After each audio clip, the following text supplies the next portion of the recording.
সম্মানিত ভিউয়ার্স, আসসালামু আলাইকুম। আমি কাউসার হোসেন ইলেকট্রিক্যাল মেকানিক চ্যানেল থেকে আজকের এই পর্বে আমি আপনাদের দেখাবো সিলিন্ডার বেড মেশিন কিভাবে রোটেশন চেঞ্জ করতে হয়। কন্ট্রোল বোর্ড হচ্ছে মডেল T332 মডেল। এখন আমার রোটেশন দেখেন, আমি চালাচ্ছি এইভাবে ঘুরতেছে। এখন আমি কন্ট্রোল বোর্ডে যেয়ে দেখাবো প্যাগাসাস কন্ট্রোল বোর্ডে কিভাবে রোটেশন চেঞ্জ করতে হয়। প্রথমে আমি পি বাটন চাপ দিব। পি বাটন চাপ দিয়ে আমি 7 প্রোগ্রামে যাব। 7 প্রোগ্রামে যে এস বাটন চাপ দিয়ে ডাবল সি আছে, আমি সিটার প্রোগ্রামটা ঘুরিয়ে দেব। ঘুরিয়ে এস বাটনে চাপ দিয়ে মেশিনের সামনে প্যাডেলে পাড়া দিলে দেখেন আমার এখন রোটেশনটা চেঞ্জ হয়ে গেছে। রোটেশন এখন উল্টা ঘুরতেছে। আমার হাতটা আপনারা খেয়াল করেন, দেখেন এইভাবে ঘুরতেছে।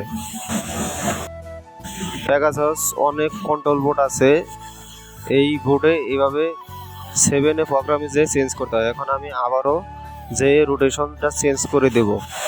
আবার আমি পি বাটনে চাপ দিয়ে 7 যাব। 7 যে এস বাটনে চাপ দিয়ে প্রোগ্রামটা চেঞ্জ করে দিয়ে এস বাটনে চাপ দিয়ে সেভ করে দেব। এখন আমার রোটেশনটা আগের পূর্বের মতো হয়ে গেছে। এখন আমি দেখেন চালিয়ে দেখাচ্ছে। এখন আমার হাতটা খেয়াল করেন, এইভাবে এখন আমার চেঞ্জ হয়ে গেছে। ধন্যবাদ সকলকে। আসসালামু আলাইকুম।